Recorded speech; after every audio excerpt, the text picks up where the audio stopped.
Bismillah, alhamdulillah, wassalatu wassalamu ala rasulillah. I think right now, judging on the time we have, I wanted to forward on to talk about types of magic.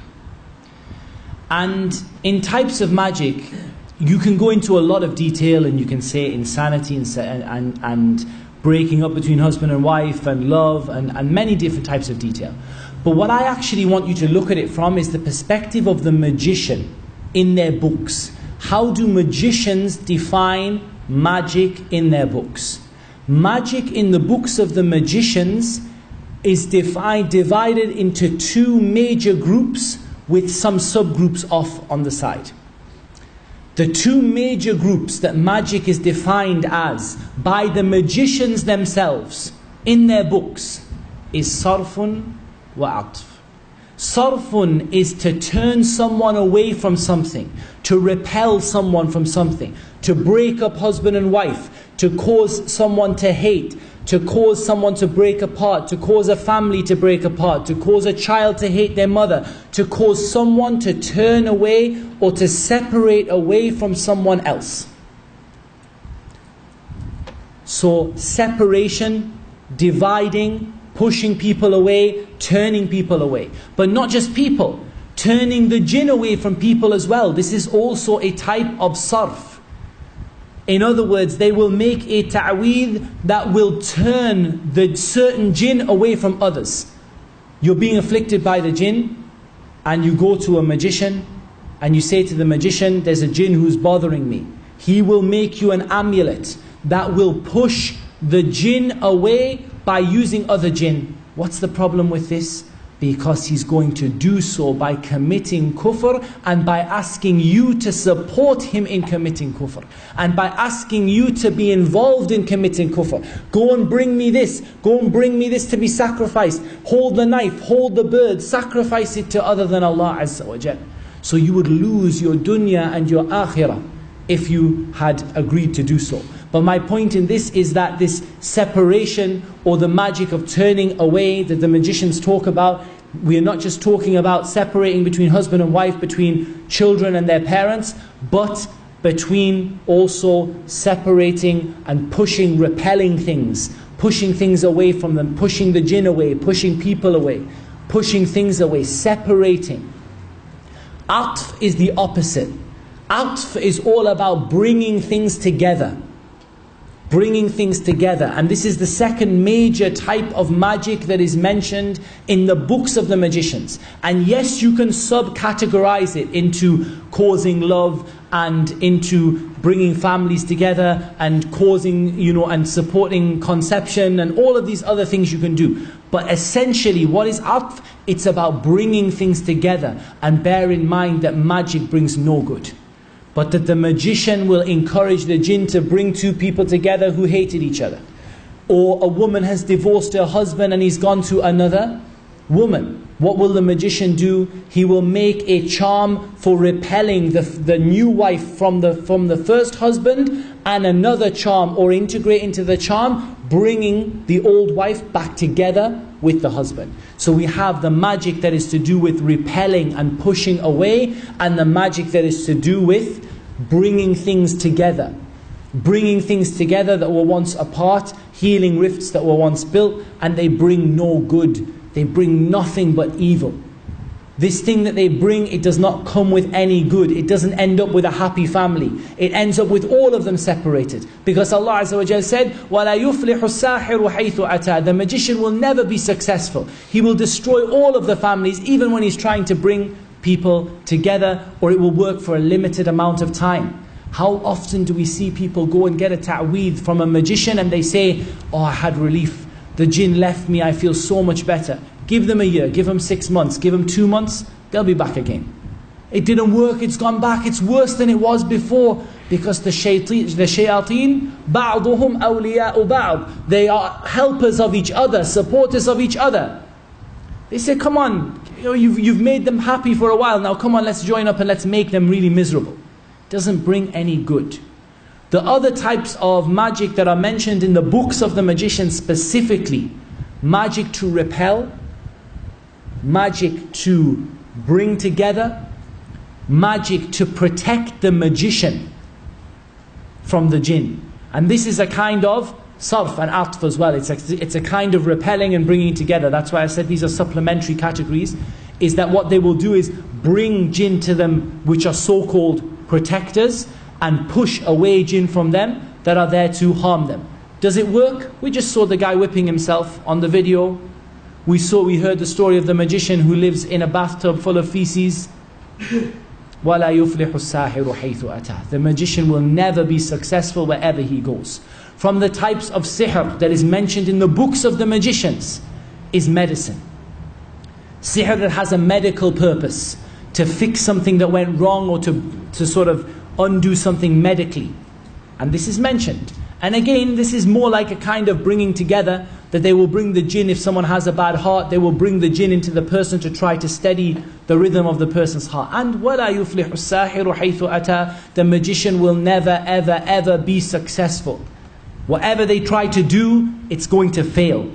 And of course, the worst kind of separation and the strongest kind is the magic of killing. And this is mentioned in the books of the magicians. And it's mentioned within the Sunnah as being the magic that was done to the Prophet ﷺ. The magic that was done by Labid ibn al-A'sam was magic to kill. Magic to kill. Subhanallah.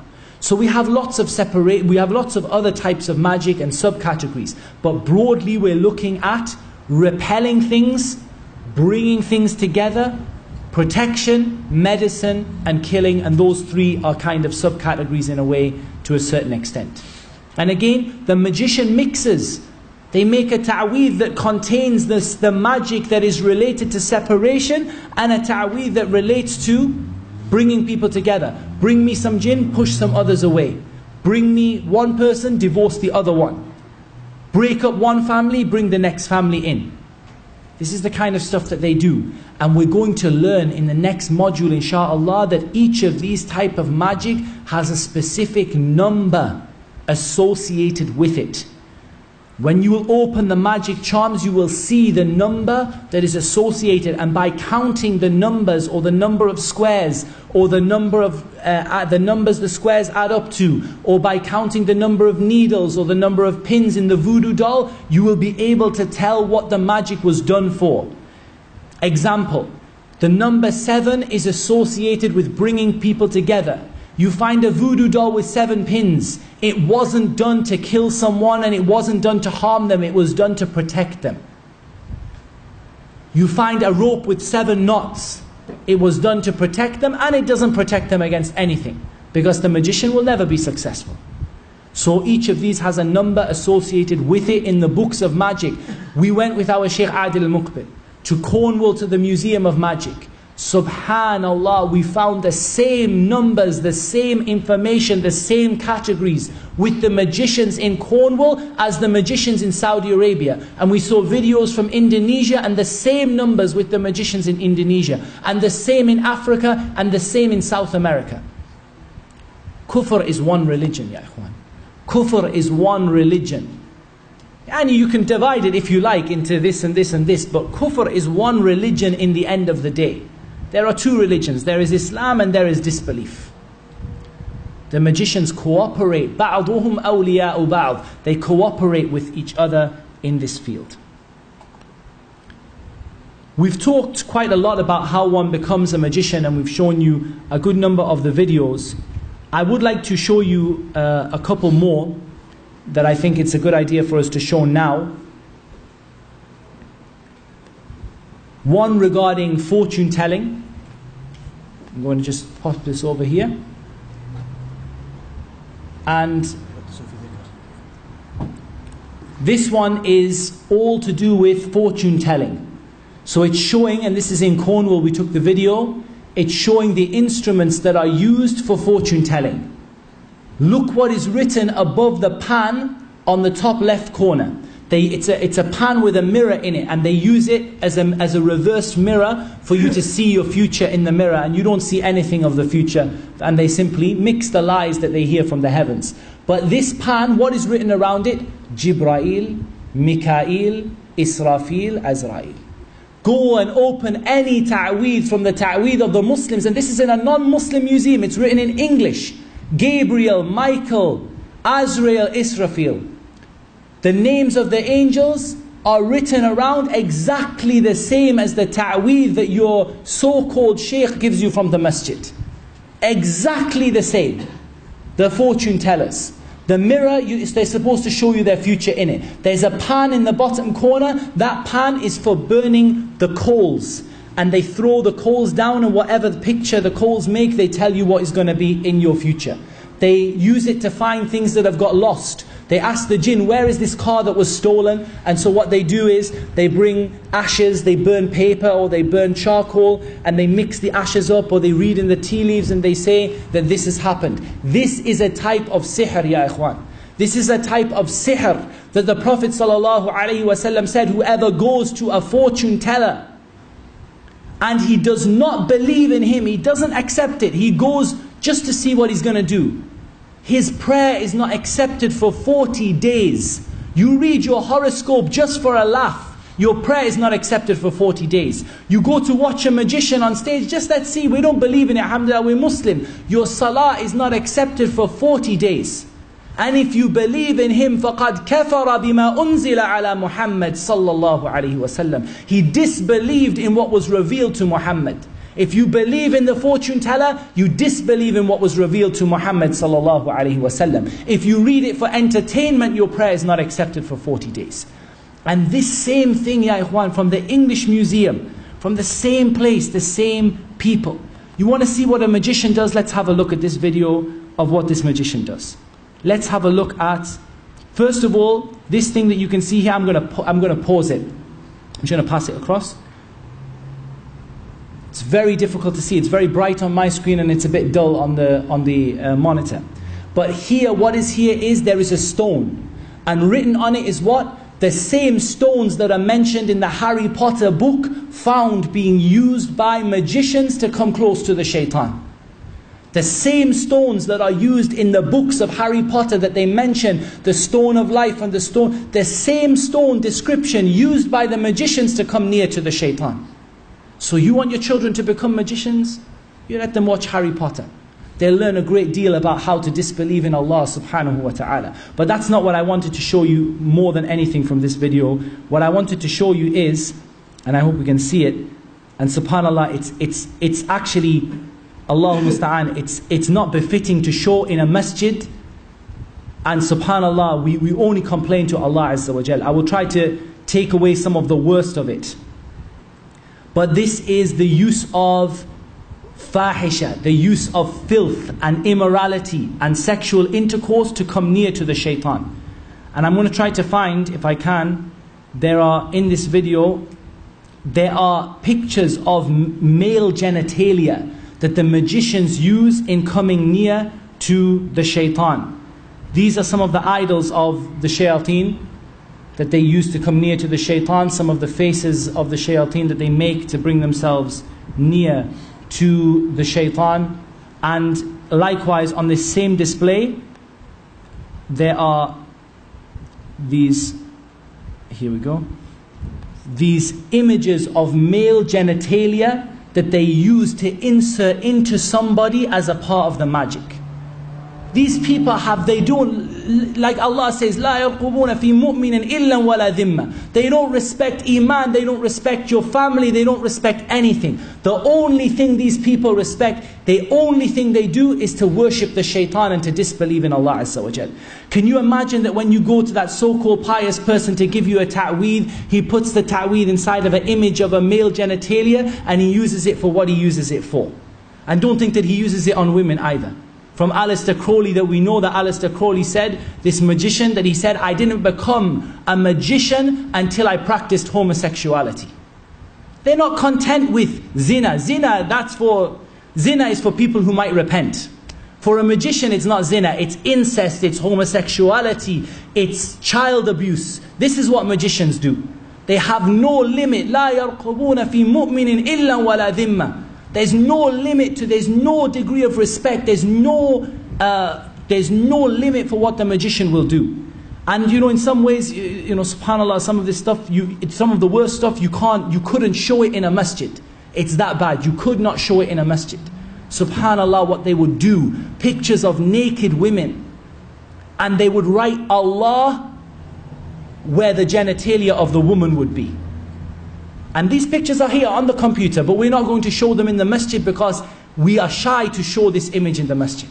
A picture of a naked woman, and where her genitalia would be is written the name Allah. From a magician who may not have even been a Muslim. As in, may not have even attributed himself to Islam or known Islam. But all of the magicians, when they hear about Islam, they know how to practice their magic in disgracing the Quran and so on and so forth. Let's just have a quick look at a magician in a cave who is practicing his magic and what he does. Again, this magician was caught and he was asked to show the magic that he did. You can see him here with triangles and candles. Candles are another means that the magicians use. He has the candles here. He has circles. He's going to sit himself inside the circle and he's going to burn the candles in order to come close to the shaitan. And he's going to mention the names. And you know what they say they did? They said, we were told to go and sit in the cave. Like this. And we wanted to come close to Allah. They said, say La ilaha illallah 10,000 times at night. So he started, La ilaha illallah, La ilaha illallah, La ilaha illallah. He came back, he said, Shaykh, I couldn't say it 10,000 times. They said, you're not a wali from the awliya of Allah. You're not close enough to Allah. You do it again. He said, I couldn't say, I tried to say La ilaha illallah 10,000 times. Fajr came before. And by the way, he mentioned here when he sits in this cave, he's commanded not to pray. And he's commanded to urinate and defecate in the circle and sit in his own urine and his own feces. While he's lighting the candles and he's asking them to bring them, the shayateen to come. Then what happens, like we said, he sat himself in this circle and he's doing what he's doing with these candles here. You can see him sitting in the middle and he's doing this filth that he's doing. Subhanallah. They tell him to say La ilaha illallah 10,000 times. He says, I can't do it. They say, okay, we'll give you a way that you can do it. Just say who. And this will be La ilaha illallah. So what does he do? Exactly what the mutasawwifa do. He sits in a cave and he says who,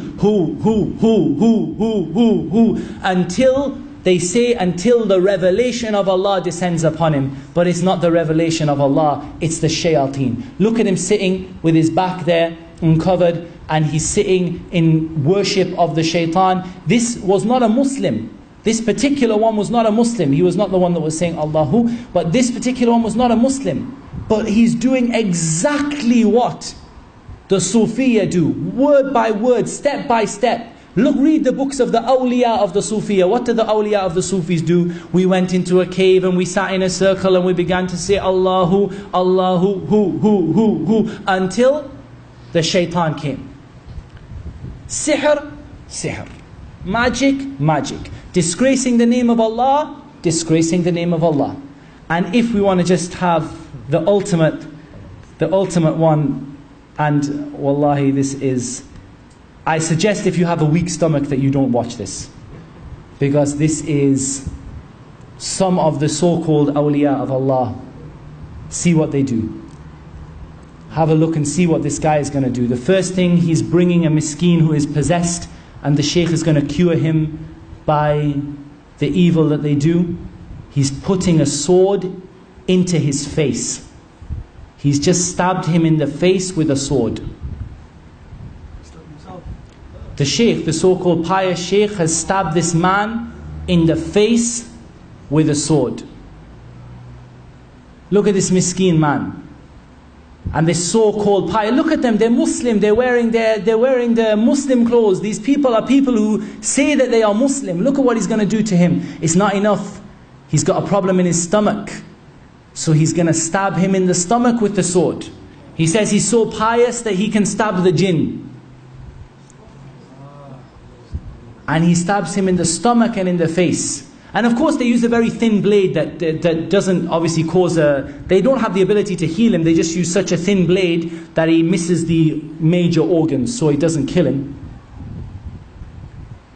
And then they're reciting over him and they're saying if he stays like this, the jinn will be cured. Subhanallah, look at what we do. We sit and recite the Quran over a person. Look at what the mutasawwifah, this is one of the major shuyukh of the Sufis. Look at what he does. He says, now you're going to be better. You've been stabbed, now you're going to be better. But that's not the end of it, unfortunately. Lil asaf, that's not the end of it. This is the sheikh. This is the pious sheikh. He has a tube in his stomach. He's extracting feces from his stomach. He's extracting his own material, his own waste material. He's extracting his own waste material. And I want you just to hear. Watch what the man is going to do.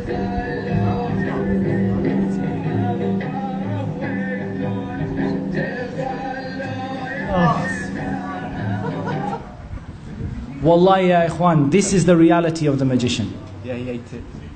This is the reality of the magician. This is the holy man from the mutasawwifah, the holy man who is from the greatest awliya of Allah according to them. He takes out feces from his own stomach and the people eat his feces. And they say that this is a wali from the awliya of Allah Azza wa Jal. And the magician does what he does and they come close to the people. Wallah, kufr is one religion, no matter whether they attribute themselves to Islam or not. And remember, it's not enough for the magician to do shirk. It's not enough. Don't make this clear in your mind. It is not enough for the magician to do shirk. The magician has to get the other people to do shirk. Why is that so-called wali such a powerful, so-called powerful sahir? Why? Because look how many followers he has. Look how many people he misguides. How many Muslims come to him for help. That's where he gets his strength from. Not from himself, but from him encouraging other people to worship other than Allah Azza wa Jal. This is about, in reality, this is not the worst of the videos that we have. But we had to set a limit to what we're willing to show here. But there are worse and worse and worse, and some of you will have seen it. Waliyadu billah. And it's absolutely unbelievable. What we're going to do now is we're not even going to take a break. We're just going to fall straight into the final series or the final part, which is regarding the amulets and the talismans and the magical symbols. And we're going to try to, if you like, educate you guys regarding what the amulets and the talismans actually mean and what each of the things in them signify, bi-idhnillahi ta'ala.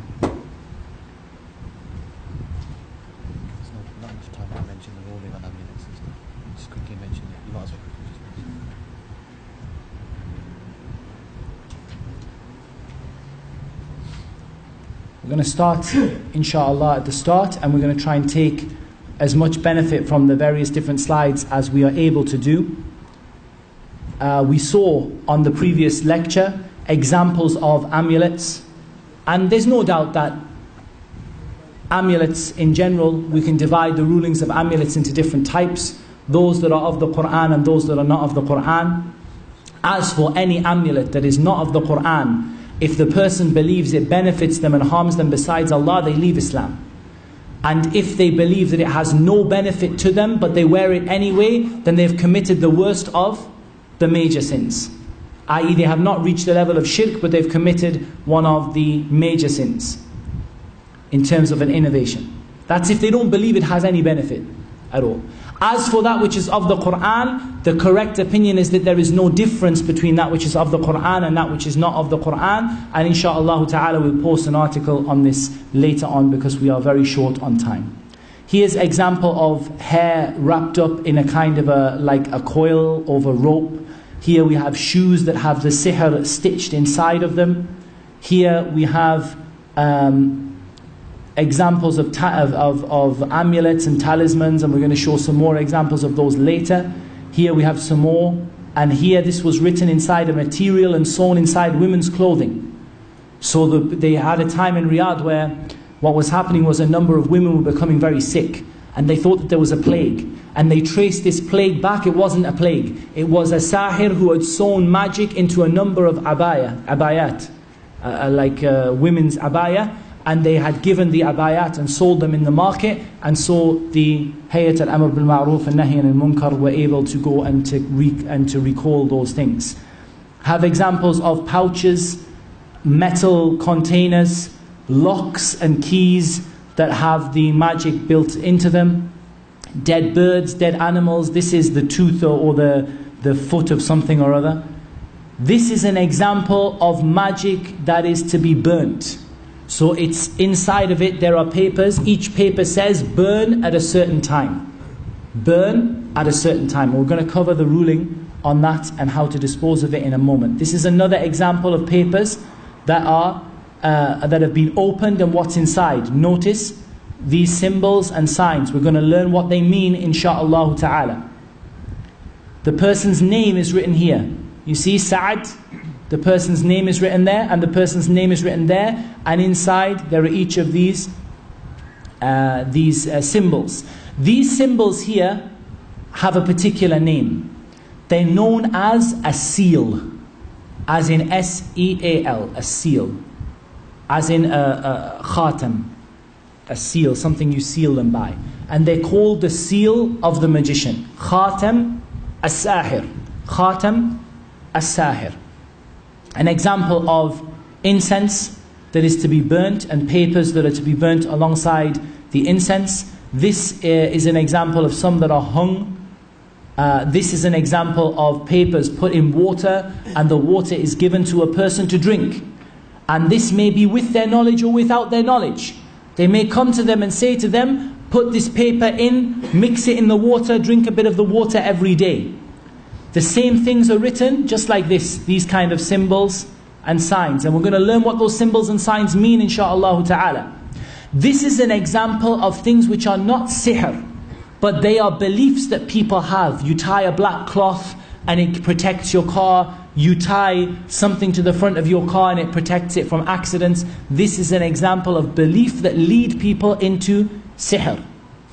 These things that are hung from, these are the hands of Fatima. This is an example of sihr sewn into clothing. If one of the brothers could just move the projector slightly so we're catching, because at the moment we're catching a little bit of the left hand side.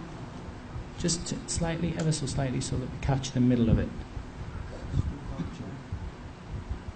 That's spot on. So there we have clothing that has the sihr and the amulets drawn and stitched into the clothing. Here this one is stitched into clothing as well. Look at squares, symbols, talismans, amulets, locks. People say, I mean, when you talk about magic developing, magic doesn't really develop in the sense that the same magic is done that has always been done and that was taught and that the people learned. But of course they find new ways to implement it. So instead of tying knots, they may use padlocks. And they will tie the knot around the padlock. So they will tie the padlock, and around the padlock they will tie the requisite number of knots. Eggs. These are eggs that have writing on. These eggs are either to be smashed or they're to be put in a certain place. Every number, the number of eggs and the numbers written on the eggs has a meaning, and we're going to learn it insha'Allah ta'ala. Rings. The inside of that brass ring has got some of the names of the shayateen written inside of it. And we're going to talk about how to destroy that, because you can't burn it, it won't go away. Here we have some incense. This is mixed of various different kinds of incense. Some of it we use in the masjid, and there's nothing wrong with that. But when the incense, there's nothing wrong with the incense that is used when the intention is to perfume. But incense to bring the shaitan, to draw away the shaitan, this is from the types of incense that is used in magic. Birds. Notice here, the bird has the talisman tied to its foot, and it's left to fly in the air, and the person will suffer wherever the bird lands, and however the bird flies, the person will begin to suffer from it.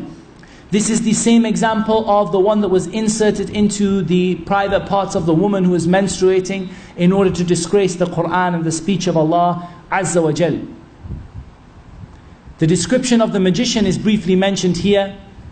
The magician, sitting in places of filth and unclean places, disgracing the Quran, doing immorality, having an evil smell, and so on and so forth. He is appearing to be a pious person. he's eating or devouring the wealth of the people in falsehood, and he's claiming for himself rububiyyah, one of the signs of the magician. And again, you may find these in all magicians, you may find in some magicians. You may not find every description in every magician.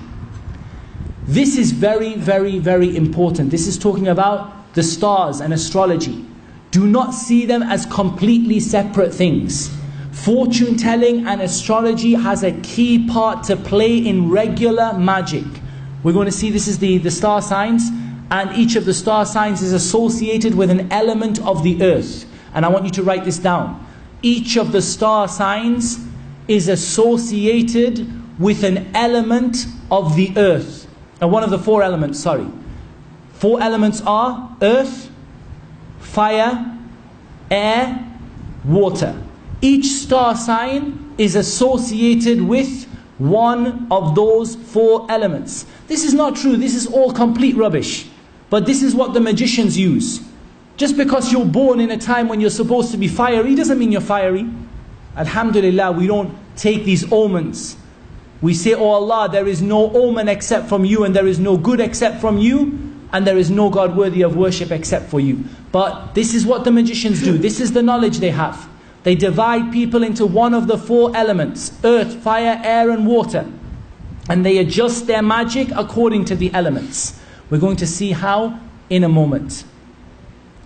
Here we have palm reading, reading the tea leaves, another form of fortune telling. Throwing the seeds, seashells. Throw the seashells, however they land, they determine the issue that you're asking about. Date seeds and likewise cardamom seeds. Using them, they throw them, they look at how they make the pattern, and they tell the future from it. Reading sand, pictures in the sand, pictures in the ashes. They burn coal, and they throw the coal over the person, and how it appears, they then say, yes, this is going to happen to you, and that is going to happen to you, and they lie. The candles, white, red and green. These colors are very significant. They use them regularly. Red associated with love, associated with bringing people together. Bear that in mind. Red is associated with love and with bringing people together, because we're going to cover that in a moment. Yeah, they have white and they have green. These are the star signs according to how the magicians divide them into fire, water, air and earth. So they divide 3 into fire, and 3 into water, 3 into air and 3 into earth. These are some of the beliefs people have, the hand of Fatima and so on and so forth. It's not magic in of itself. And this is very important, because many of the amulets you're going to see are not going to be magic of themselves, but they are going to be a means to seek nearness to the shaitan and a means to weaken the person's iman. This hand of Fatima does not contain sihr by the meaning of the word, but what it contains is a belief that this hand will protect you besides Allah Azza wa Jal. Once you believe that, you're open for any magic to attack you, because you no longer have your shield of Tawheed. Here we have some stitched into some fur and material and various other different things. Right, now we begin to understand how the magician writes the amulets. The first thing, guys, I want you to write down: not every magician can write. Not every magician can write and calculate. There are magicians who do things the literate way, and magicians who do things the illiterate way. Okay? So there are magicians that do things by writing, and magicians that do things the simple way, the village way, like they call it. They call them village magicians here in England, the witch of the village or the witch of the town. They don't write, but they have alternatives to the writing. And the alternatives are based on the same system. Here, brothers, you can see a table. And I'll just mention the table quickly to you so that you can, if you don't have it, you can sort of keep it in mind. Alif is equal to 1, Ba is equal to 2, Jim 3, Dal 4, Ha 5, Waw 6, Zai 7, Ha 8, Ta 9, Ya 10, Kaf 20, Lam 30, Mim 40, Noon 50. Sin 60, Ain 70, Fa 80, Sad 90, Qaf 100, Ra 200, Sheen 300, Ta 400, Tha 500, Kha 600, Dhal 700, Dad 800, Dha 900, Ghain 1000. We'll inshallah show you a copy of this later on. Don't worry about it, inshallah. What do the magicians do with this? Why am I telling you this for the first time? I'm not telling you so that you get all amazed about what the magicians do, or so that you say, oh, at least now I have a backup career if my existing career fails. No. I'm telling you so that you can understand what these things mean. These ta'aweedh, these circles with these numbers in, what they mean. This is what they mean. What is your proof, O Muhammad? Are you reading books of the magicians again? No, no, no, no, no. My proof is from Ibn Abbas radiyallahu anhuma, that Ibn Abbas said, there are a people who write abajad. Alif, ba, jim, dal. Abjad, hawaz. Abjad, hawaz, hutti, kallim. There are a people who write abajad. Look at the knowledge of Ibn Abbas. Look at how he understands. A people who write abajad. They write abjad, hawaz, hutti, kallim. And then so on and so forth. So the first row, abjad, hawaz, hutti, kallimn. People who write abajad. What do they do with abajad? They look up in the stars. What did he say? يَنْظُرُونَ فِي النُّجُومِ مَا أَرَى مِنْ فِعْلِ ذَلِكَ لَهُ عِنْدَ اللَّهِ مِنْ خَلَاقٍ. I do not believe that this person has any reward in the sight of Allah Azza wa Jal for anything that they do. Subhanallah. What is this action Ibn Abbas is describing? Abjad, and then looking at the stars. This is the essence of what the magicians do to perform their magic. Ibn Abbas understood the essence of what the magicians do to perform their magic. What do? The first thing they do is they take your name, and what do they take along with it? Your mother's name. Your name and your mother's name. Your name and your mother's name. And between the two they write bin, ba, noon, not ibn, bin, ba, noon. Girl, boy, they don't care. Magicians don't recognize male and female in this regard. Everyone, male or female, they write bin, ba, noon. So they write your name, bin, and then your mother's name, whether you're male or female. What do? For each letter, they calculate its value. For each letter, they calculate its value. So bin, for example, I think is 52. And they add that on, they add them all together, and they come up with a number. So let's just look as an example of someone who doesn't exist. Muhammad ibn Aisha. Muhammad ibn Aisha. Someone get their phone out, get their calculators out. Muhammad ibn Aisha. Muhammad. They take the meme. Where's the meme on there? 40. Put 40 down. Then they take the ha, 8. It's 48. Then they take the meme, that's 40, so we have 88. Then they take the dal, and that's 4, which gives us 92. Then they add 52 for bin. Okay? So now we have 144.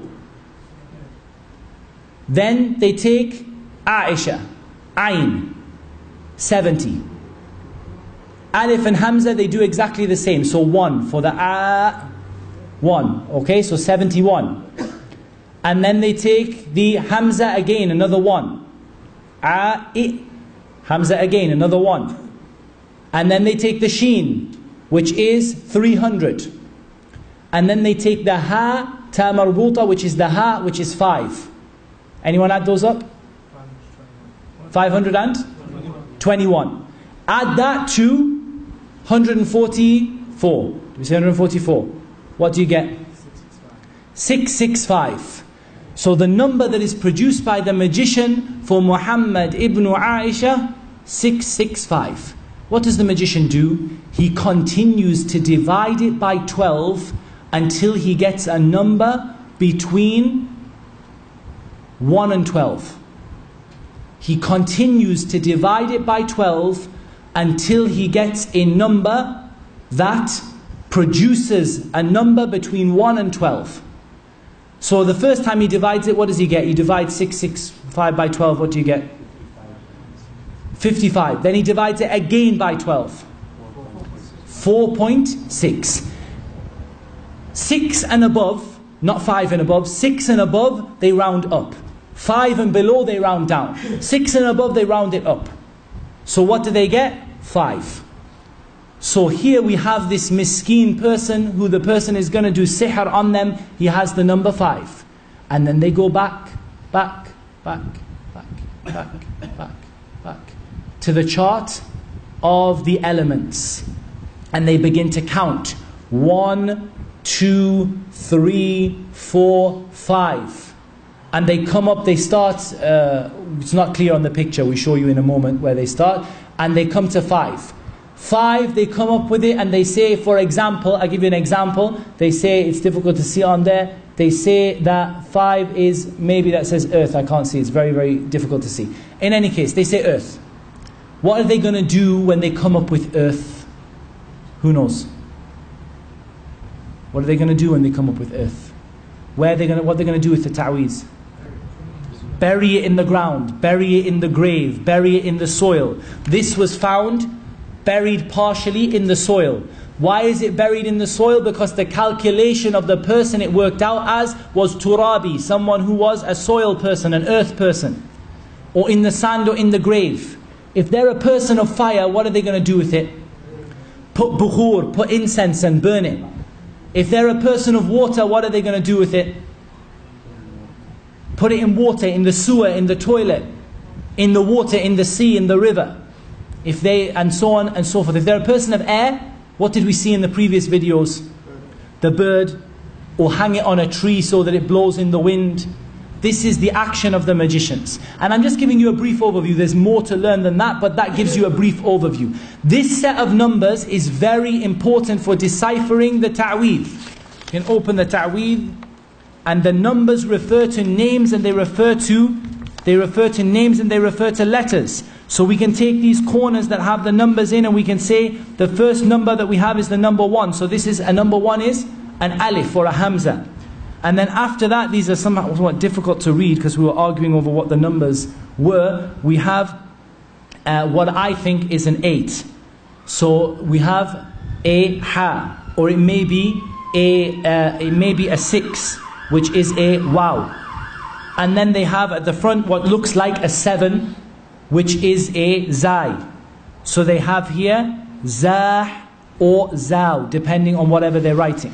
These are names of the shayateen that they come to see close to the shaitan in. Every ta'weed, take this number chart, start decoding it. Sometimes there are number charts that are different from this one. We're going to look at some of them, but as you learn, you'll learn more. Don't go around asking people for their names and their mother's names so you work out whether they're buried in the earth. They'll think you're a magician. But just in general, it gives you, it just gives you an idea. Sometimes the magician gets it wrong. It's said in a weak narration, and Allah Azza wa Jal knows best, in a weak narration, that the Labid ibn al-A'sam calculated Muhammad sallallahu alaihi wasallam's name wrong. He calculated as Muhammad ibn Halima and not Muhammad ibn Amina. It's said in a weak narration. Weak narration, it's not authentic. If that's true, they said that's why the sihr didn't work. And Allah Azza wa Jal knows best, and it didn't work because Allah Azza wa Jal didn't will it to work. But it is genuinely true that there are times when the magician gets it completely wrong. But in general, this is how they do their work. These are what the numbers mean in general. We went to Cornwall, we found the same numbers in the English Museum with the English equivalents. A was 1, B was 2, J or C was 3, D was 4, H was 5, W was 6. So on and so forth. The same numbers, the same codes written. One of them we found the same names of the shayateen that are written in this ta'weed here. we found the same names written on top of male genitalia with blood dropping out of it in a Dutch magician's house. Never seen, heard of Islam. And he writes the names of the shayateen, the same names, and he writes them in this to cause the person not to be fertile, to cause the person to become infertile. So he wrote it a male genitalia, and inside he wrote the same 9 boxes, and in each one he wrote a code, the same thing here, one of the names of, or 3 of the names of the shayateen, in order to bring them near to the shaitan. Let's look for a second at the next list. This one is the same letters, but this time we have symbols. Can you see there are kind of funny symbols? So along with alif, alif kind of looks like a straight line. But if you look at dal, dal looks like the Arabic word ala. Ala. There's something that looks like a mushroom or an umbrella, which is representing ha. Why am I showing this to you guys? So that you recognize that on the ta'weed, they may not write the symbols in Arabic letters. They may write them in this code. This is called al-qalam al-rawhani. Why is it called rawhani? They believe that every ayah, from the mubtadi'ah, we said who is carrying the knowledge in Islam? The people of bid'ah. What do they say? They say that every ayah has a spirit, a guardian spirit. A rawhani. Every ayah has a guardian spirit. And when you disgrace the ayah or you call upon the ayah, they say call upon the ayah, but in reality they disgrace it. What do? They believe the guardian spirit of the ayah comes to serve them. Shayateen, jinn. But this is what they believe. We write Ayatul Kursi in a certain way with these numbers, and the guardian spirit of Ayatul Kursi, who is in reality a jinn from the shayateen, will come and he will serve me when I write Ayatul Kursi in a certain way. That's what they believe. Al-Qalam al-Ruhani, the symbols they believe in. These symbols are present in the ta'weed. We can go back to these ta'weed that we showed you before. The same symbols are there for you to see in the same way that they were before. We can go back and flick through some of the symbols, some of the ta'weed that we saw before. And the same kind of symbols are there. See the same symbols. Same symbols. Here, same symbols. Here, same symbols. Same symbols are coming again and again and again. Here, same symbols. Same symbols. Same symbols. Magic is one religion. It's not the only way that they do it, but this is by far and means all of their methods come back to this. All of their methods come back to this method. So they may develop other alternatives, but they all come back to this same method. We found in the museum, in the Cornish Museum of Magic, some alternative letterings from these. But the same numbers, the same letters, but just different ways of writing them. So sometimes they write alif with a box and ba with a triangle, but it's the same concept, the same letters, the same names of the shayateen that are coming out in the end of it. Here we have this. This is written in Al-Qalam Al-Rawhani, in the same code. This here is written in this code. Do you know what this is? Hadi Khatam Surat Yasin. Allahul Musta'an. They tried to write Surah Yasin. Surah Yasin. What do they say? They say, we have Allah's greatest name. I'm going to write Allah's greatest name for you. And they write these symbols and these letters. And they say, this is Allah's greatest name. It's not Allah's greatest name, it's the shaitan's name. And it's not none of his names are great. This is Surah Yasin. Surah Yasin. And they have written Surah Yasin so that you read it from left to right. It reads, each box is a word from one of the ayahs of Surah Yasin. And it says, the top one says, if we do just the left hand corner, it says, فَمِنْهَا, and the bottom one says, وَمِنْهَا يَأْكُلُونَ. The same decoding we just did, same thing. If you were to take your time to decode it, this one would say, فَمِنْهَا, and this one would say, وَمِنْهَا يَأْكُلُونَ. Who memorized Surah Yasin can tell me what the missing word is?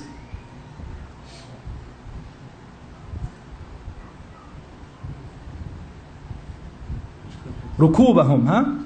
ركوبهم ومنها يأكلون. This word that is supposed to be here,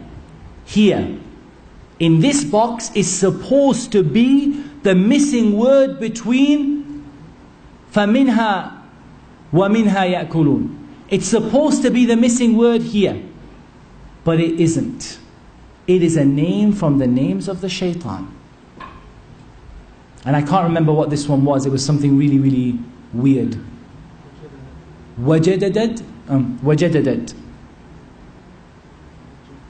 فَمِنْهَا وَجَدَدَدْ وَمِنْهَا يَأْكُلُونَ. Why? Why would a magician write this? What is he doing? What does every magician do? Disgrace the Quran. He's disgracing the Quran by inserting words.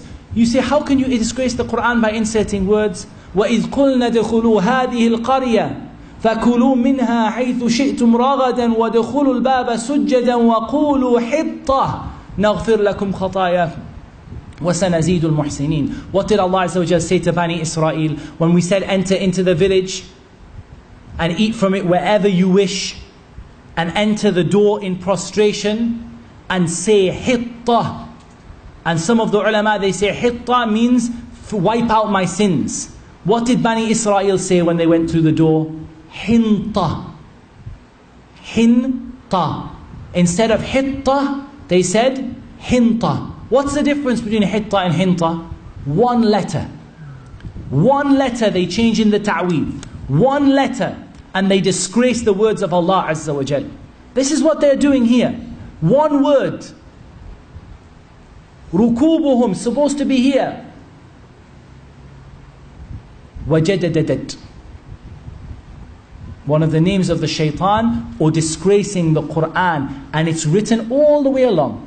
So the ayah, this is another part of the ayah of Surah Yasin at the end, and in the middle again, wajadadadat. Disgracing the ayat of the Quran. This was given to a person and said, hang it in your house. It is Surah Yasin and it will protect you. Now we come on to the most common form of magic to repel. Sarf, magic to repel. This is called Al-Muthallath Al-Ghazali. It's alleged to have come from Al-Imam Al-Ghazali, and we believe that Al-Imam Al-Ghazali is free from this. Because whatever you say about Al-Imam Al-Ghazali, and he made a lot of tawbah towards the latter part of his life regarding the ilm al-kalam that he fell into, but Al-Imam Al-Ghazali was free from this. This is absolute kufr, from the worst form of kufr. All of the magic of sarf comes back to this. All of the magicians who teach breaking families and breaking people apart, they teach it through this. 9 squares. Write down the number 9. 9 squares. Same one you showed me on your phone. Everyone's getting the Muthallath al-Ghazali out now. So a lot of you will have seen this before. The numbers will add up normally to 9 or 15. 276, 816, 357, 951, 438. The story of this is it was said to have been found in India by Al-Imam Al-Ghazali. And they add up to 15, and sometimes they add up to 9. And the number 9 is there, and because there are 9 squares, and the number 15 is there. What do these numbers work out? If we go back to the Abjad Hawaz, Hubti Kallim, what do we work out? Number 2 is Ba. Number 9 is Ta. Number 4, Dal. So we have the first name from one of the muluk of the jinn, one of the kings of the jinn, and his name is Batad. What does the magician do who wants to do this, who can't write?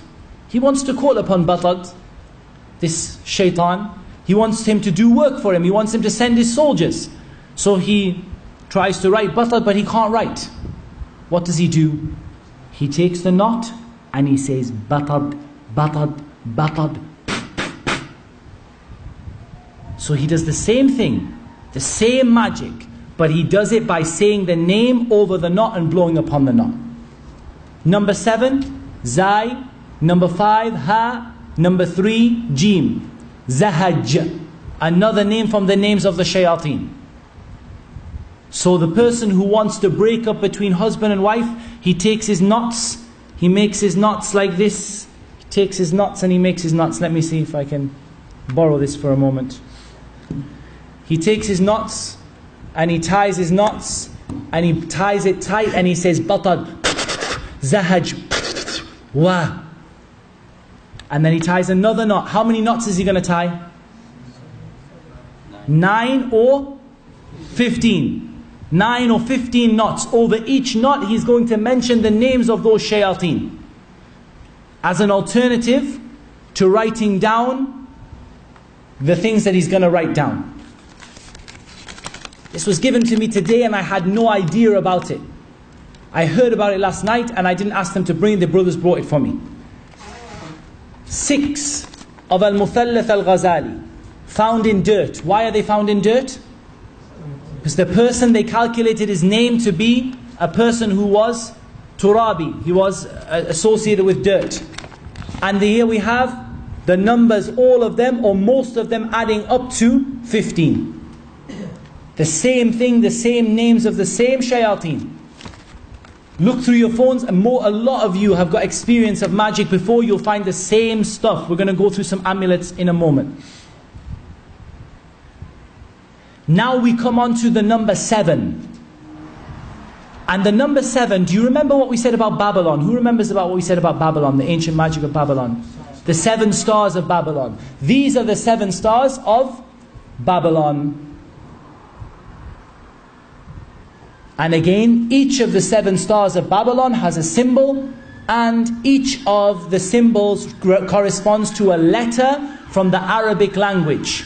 So what does the person do who wants to do the sihr, who he can't write? He says, Ahtam fashad, Ahtam fashad, Ahtam fashad.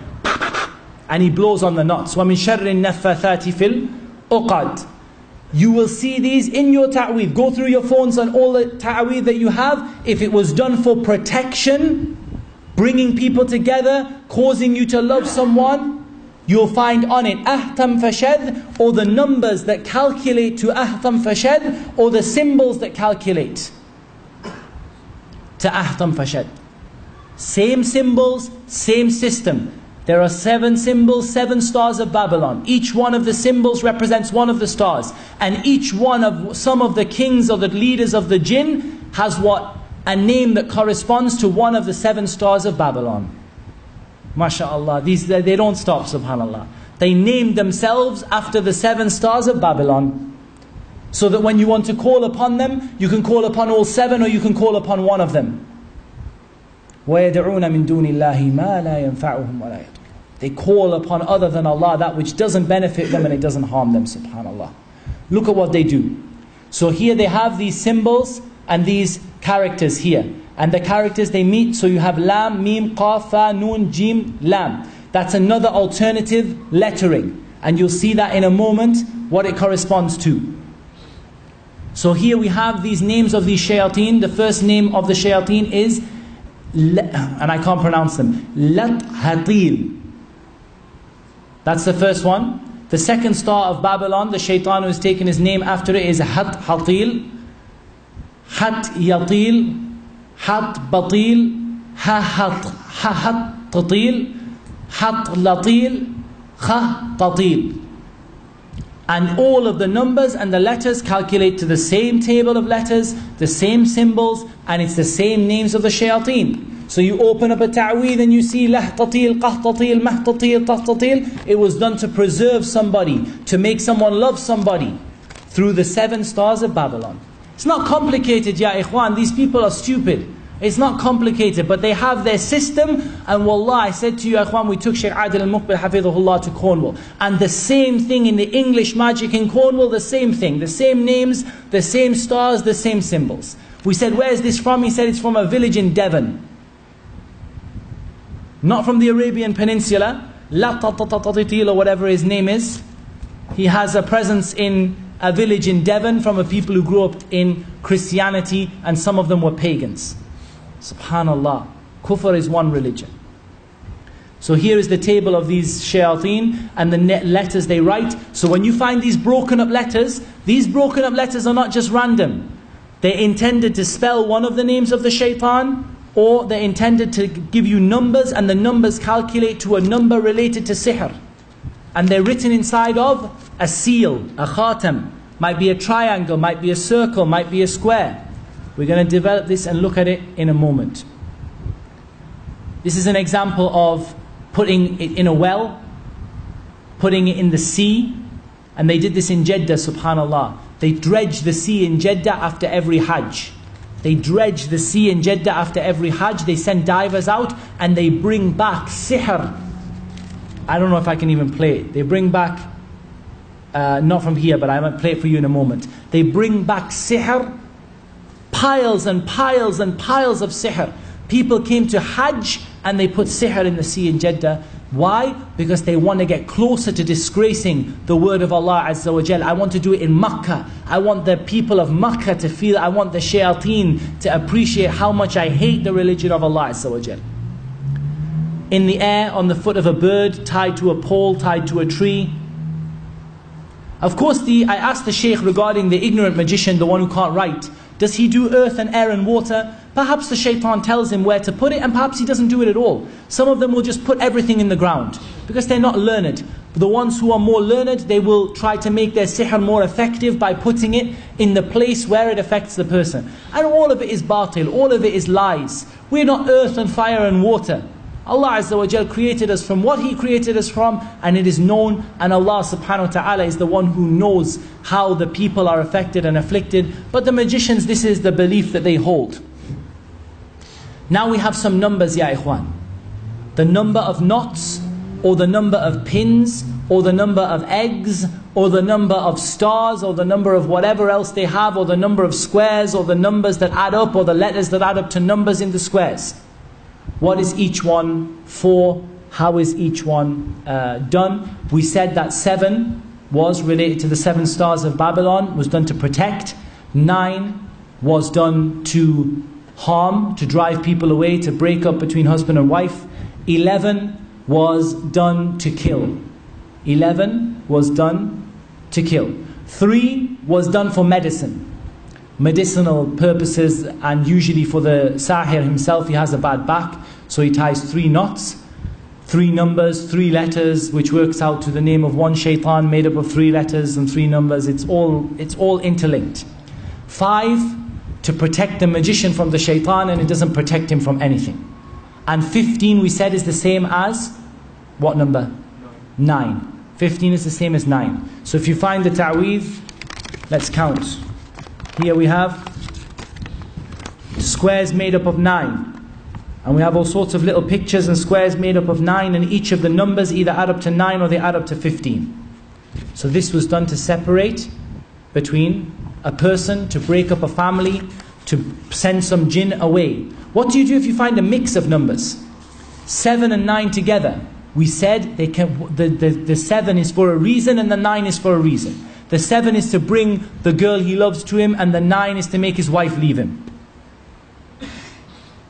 And like this the magicians do. 3 for medicine, 5 for protection, 5 for protecting the magician himself, 7 for bringing people together, causing love, bringing people into each other, 9 to tear people apart, 11 to kill. And the 11 that was to kill, if you can see this picture, I'll try to zoom it for you if I can. It's a picture of a comb, and it's tied 11 times with 11 knots, and the hair from the comb, the mishata, is tied 11 times. This is the example of the misht wa mishata that was done to the Prophet sallallahu alaihi wasallam, and Allah Azza wa Jalla knows best. 11 knots with his hair from his beard and his head sallallahu alaihi wasallam, from his comb tied. The comb is separated into 11 separated groups, and each one is tied with 11 knots, and the hair is tied around. And Allah Azza wa Jal knows best. The number of knots, we don't have a firm proof for it, but we know that misht wa mishata, and from the experience when we found misht wa mishata before, we found that these combs are tied 11 times with 11 knots, and it's to kill a person, and they can't harm anyone except with the permission of Allah subhanahu wa ta'ala. Now we come to how do you destroy each of the ta'awith. And I know this is probably going to perhaps for certain brothers cause a degree of controversy, so all I'm going to do is I'm going to say what I'm telling you now is what Shaykh Adil bin Tahir al-Muqbil told me.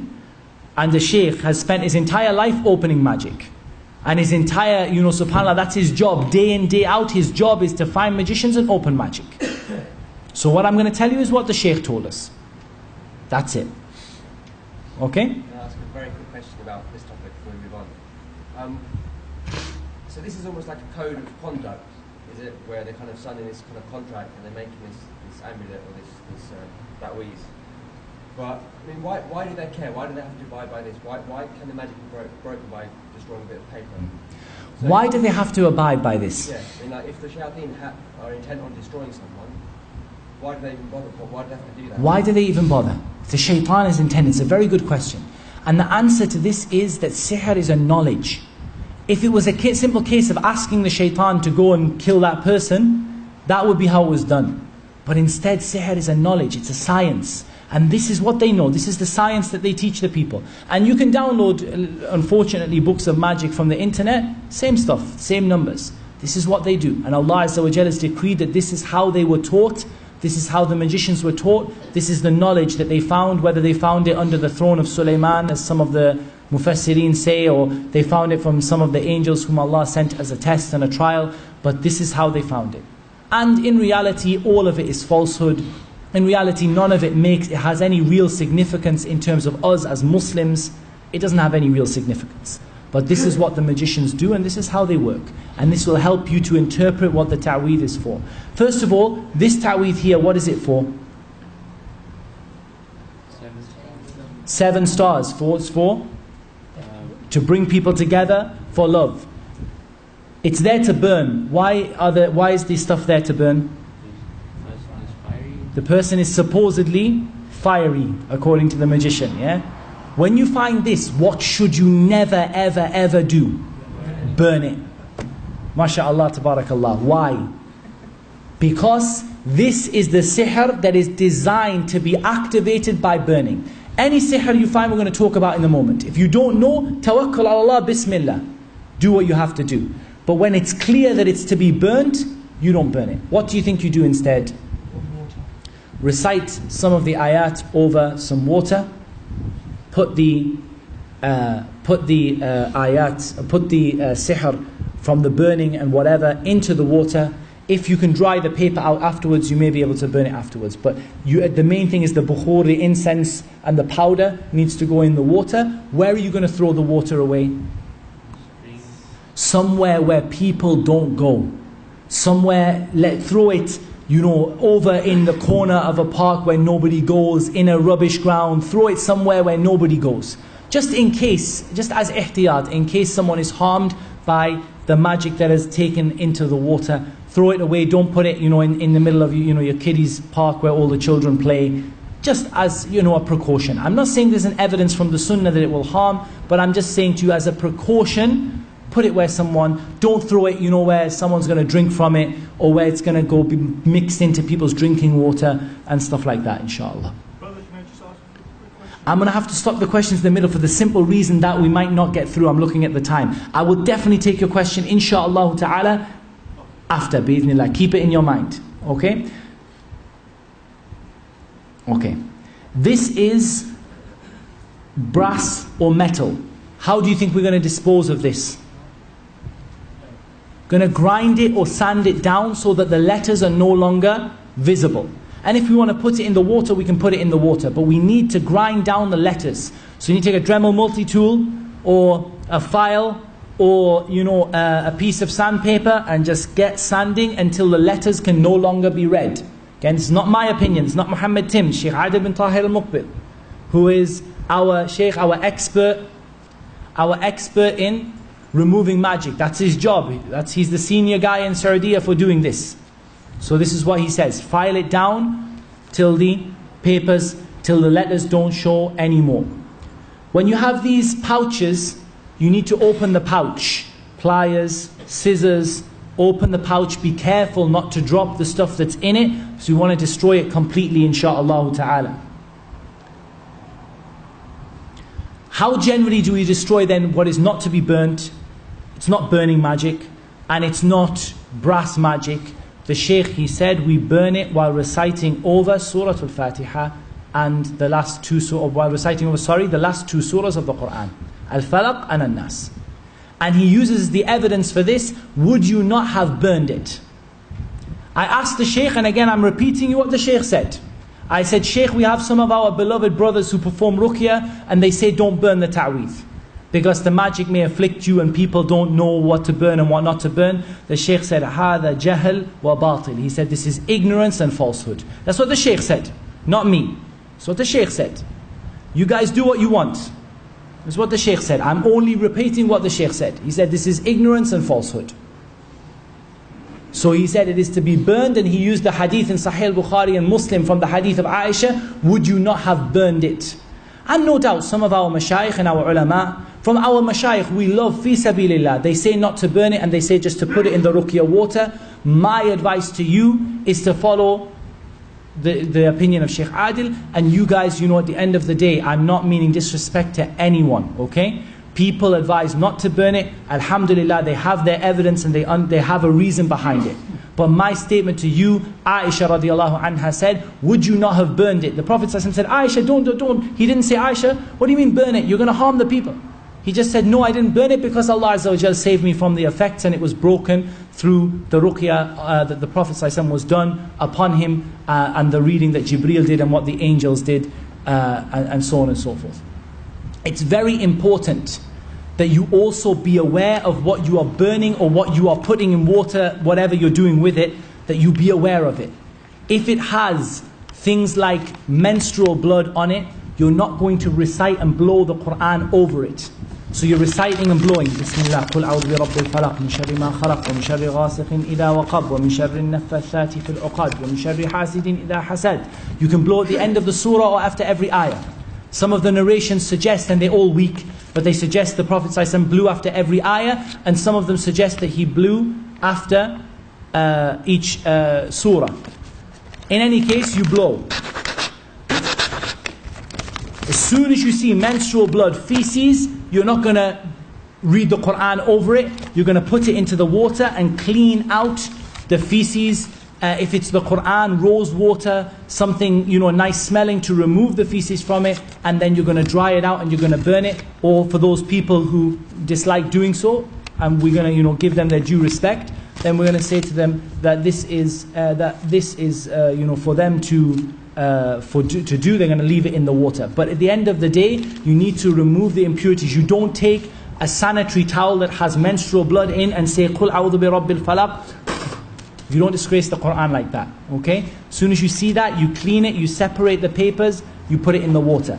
The other thing you need to put in the waters for certain are things where the ink is soluble, okay? When the ink is soluble, the ink it like disintegrates in water, put it in the water and make the ink wipe away, wash away, throw the water away and burn the paper if you wish to do so.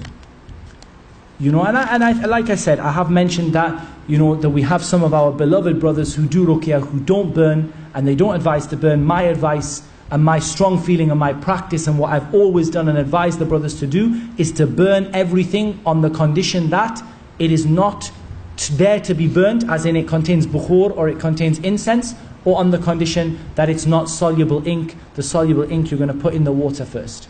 And then the water as well. Falaq and Nas. If you want to read Al-Fatiha, Ayatul Kursi, it's okay. But ideally, Falaq, Nas. Falaq, Nas. This is what was sent to the Prophet ﷺ to break the magic that was done to him, alayhi salatu wassalam. So this is a brief introduction, really. And we've seen a number of different things. What I want to do now is to show you some of the ta'weed that Brother Abu Ibrahim has collected.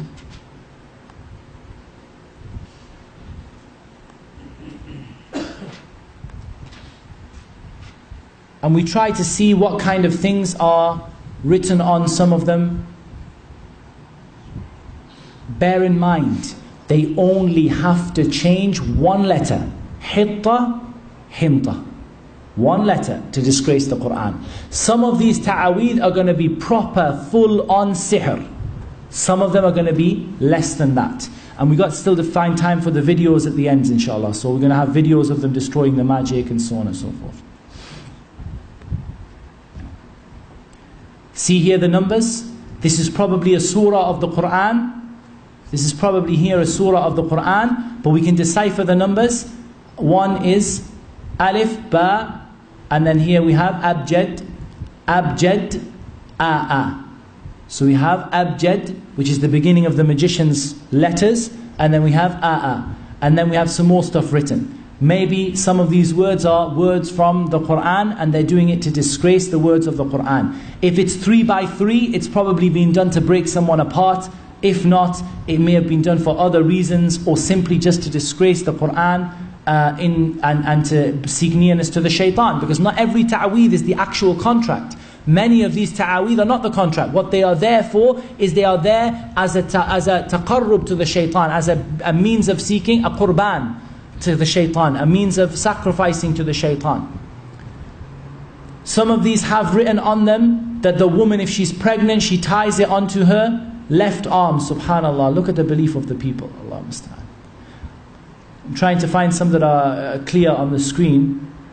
Here we see, can you see it's like a diamond shape? I'm looking at the same screen as you, but I can see there's a diamond shape. Inside of the diamond shape there's a square. These are the seals of the magician. He does squares and shapes. The shapes are known as the seal of the magician. Okay? We have... That one previous had Ya Jibreel, Ya Israfil. This one had on the corner? One down. I'll let you, we share the mic, inshallah. The one further down. This one in the corner, this one had the Quran recited in the middle, written in the middle, and then in the corners it had Ya Jibreel, Ya Israfil, Ya Mikail, Ya Israel. So the same names as the magic. And the same names as we found where? In the English Museum of Magic in Cornwall. Subhanallah, the same thing. Do you see the letters there? Arabic letters written around the words, disgracing the ayat of Allah Azza wa Jal. Numbers with meanings the names of the shaitan. And then 7, whatever that is, abjad, hawaz, maybe zai. Here, and you have all of these names. They can be ayat, they can be names of the shayateen. You can decode them yourself, you can calculate them. Maybe the magician used a different system. You can find the system, you can work it out if you need to do so. Why would you need to do so? In general, you just want to get rid of it. But for times you want to do so. Why? To prove to the miskeen who comes to you and says, this is Ismullah al-A'zam. This piece of paper is Allah's greatest name. The brother Abu Ibrahim, he mentioned the story of the Queen of Sheba. The Ifrit who offered to take the throne was beaten by who? Who took it instead? Who brought the throne instead of the Ifrit? A man who was given knowledge of the scripture. What knowledge of the scripture was he given? The Mufassirun say he was given the knowledge of Allah's greatest name, and he made dua by Allah's greatest name, and the throne appeared. So he made dua, and the greatest name of Allah, and Allah Azza wa Jal knows best, is Allah, or as some of the scholars say, Al-Hayyul Qayyum, or Allahu la ilaha illahu, Al-Hayyul Qayyum, according to the difference of opinion amongst the scholars in this. And it seems the strongest is that the name Allah is Allah's greatest name. But they will tell you, I have a secret. Ismullah al-A'zam, Allah's greatest name. It was passed to my children, my grandfather, and he passed it to me, the awliya of Allah. This writing here, this squiggle is Allah's greatest name. It's not Allah's greatest name. Open a book, Aleister Crowley, names of the demons that I seek help from. The same name that he says is Allah's greatest name is in the book of Aleister Crowley under names of demons that I seek help from. Subhanallah. Because the magicians in this country, they don't fear Allah Azza wa Jal, they don't fear the people, and they don't fear the sword, so they openly tell people of the magic that they do. Look at all of these symbols here in the squares, all of them based on the same thing.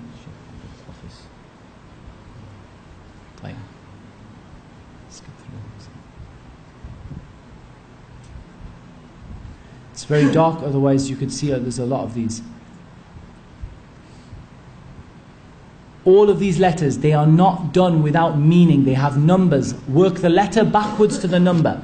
So here, take the letter and calculate the letter backwards to the number. Add the numbers up. They probably add to a number that refers to what the magic is being done for, or they refers to the name of the shayateen, or they are breaking up the ayat of Allah letter by letter. So Qul huwallahu ahad, they write qaf, and then they write lam, ha, waw, hamza, ha, dal. They intend something different. They say, look, Qul huwallahu ahad. What they mean, the qaf is the name of a shaitan that begins with qaf. And the lam is the name of a shaitan that begins with lam. And they write their names in it. But they say, look, Qul huwallahu ahad. This is why we don't have these ta'aweez, ya ikhwan. Look at the state of what these people do, subhanAllah. And there are loads and loads of them. Here, look at the stars. What was this one done for? Tell me straight away. Look at this and tell me what it was done for. There is bringing people together in there because the stars are there, potentially. I'll tell you the story behind this. This amulet it's actually much longer. It was about actually 6 foot long when it was all folded up, but we took what we could. It was actually 6 foot long when we unfolded it. But this brother, he's a practicing brother, but his parents had gone to a magician, and this was to protect the house from shayateen, and it was also to bring the family members together. And when we destroyed this, after we destroyed this, the brother narrated to me that they would wake up in the morning and there would be blood smeared all over their doors and of the walls of the house as well. So this was more than likely the shayateen who was sent with this contract, or the shayateen that this was supposed to be protecting from, and who had been enforcing this. Once we had destroyed the amulet, then the shayateen were probably coming back to try and attack the brother and his family, and there was blood all over the walls, etc. Okay, we continue. Circles. How many can you see inside the circle? 9, box of 9. Inside the circle there's a box of 9 squares. It was done to break a family apart, or to seal the breaking inside of a circle. So to break a certain part of the family apart, but not another part of the family. And we keep going and going and going. We have a wide collection. What I want to do in a moment is to go just to the videos to finish off, because the videos have some stuff in that you may come across. Are there any particular ones you want to cover? No. Okay. We'll go to the videos. There was one that last second which just says please. Where's that? Where is that one? If I put it on my computer, we'll put it. They're so clear, subhanAllah, on the computer. Right?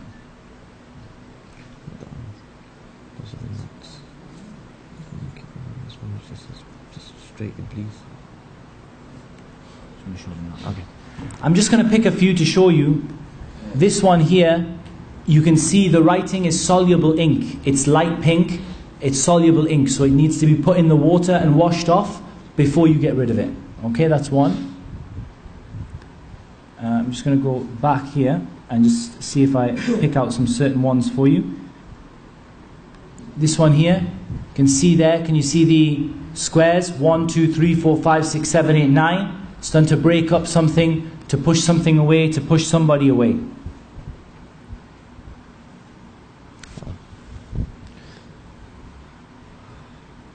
Have a look at this one, ya ikhwan. It's very, very difficult to see, but it's full of these words. What does that say? Iblis. Iblis, Iblis, Iblis, Iblis, Iblis, Iblis, Iblis. That poor miskeen person was probably told that that thing around their neck was Surah Al-Fatiha and Ayatul Kursi. I have Ayatul Kursi around my neck. It's my belief, it's Ayatul Kursi. Iblis, Iblis, Iblis, Iblis, Iblis. Subhanallah. This also looks like a noose kind of fruit. It looks like a noose, but they draw things. I think they've written it's as though they've written a khatam, a type of a seal, which is an open-ended circle, or a ha. And inside of it, they've written the word Iblis, and part of it is open. So Allah knows best what they intend by it. Let's go quickly, just to finish off in the next 5 minutes, very, very, very quickly before we begin the salah, regarding some of the videos of destroying the magic and the magic that was done. I'll try and show you the most important first, because I presume that we're going to run out of time. Okay.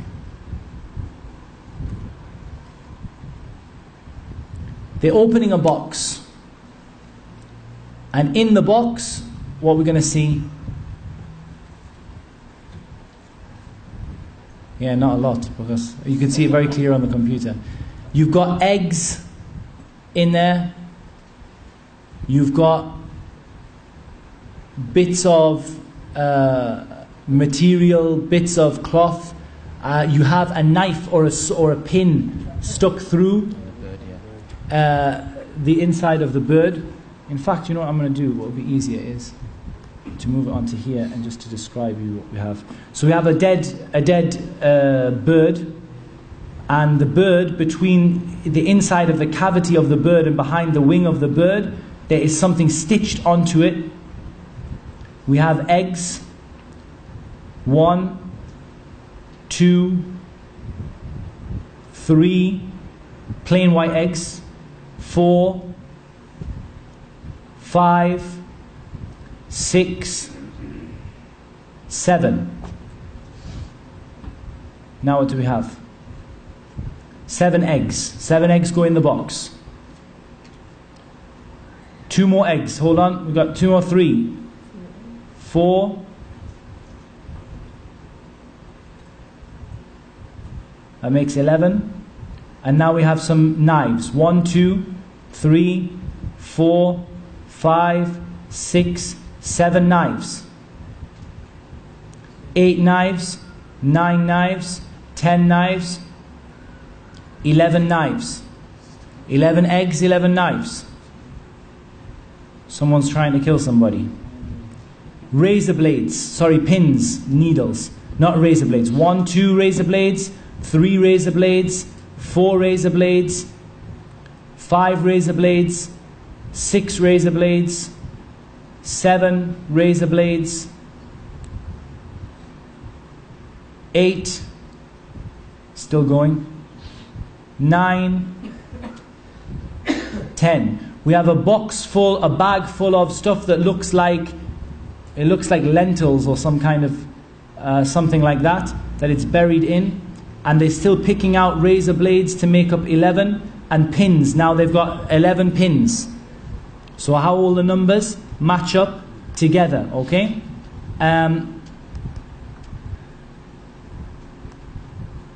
This is nice and bright, so I hope that this will show relatively well on the screen. They're destroying a ta'weez. Don't worry about not seeing this too much, guys. We will overwrite it on the videos on YouTube. You'll be able to see it very, very clearly, inshallah ta'ala. It's nice and clear on the screen. It's just the projector and the light from outside makes it difficult to see. So they're opening up the ta'weez.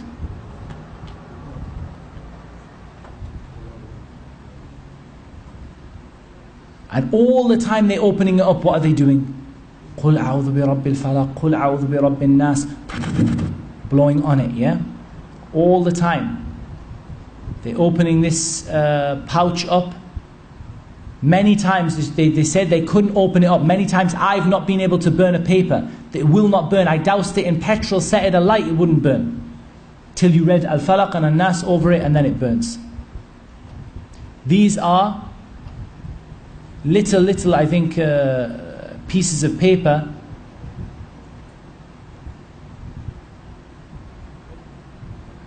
as he's opening it. What's he going to find inside? Start to see the khatam, the seal of the magician in there.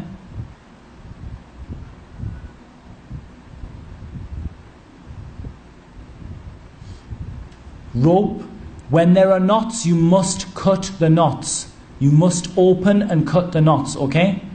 Each knot, take a razor blade. Get yourself in your ta'weez kit, we're going to talk about the kit that the Raqi has tomorrow. Razor blades. Take a razor blade, cut each individual knot open and blow on it. What's inside?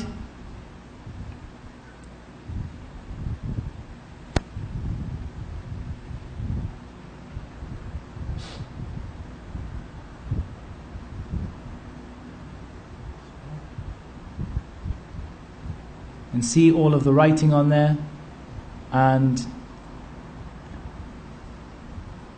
that's one ta'weez, that is. opened. They have plenty of the examples in here. We're going to try and forward maybe to one more very quickly. This is them washing the soluble ink, saffron ink or whatever it is, sometimes urine. They're washing it in the bowl of water that's been recited upon, then they're going to dry out the paper and they're going to burn the paper. In general, guys, we have a lot still to cover, but it's now time for Salatul Asr, insha'Allah ta'ala.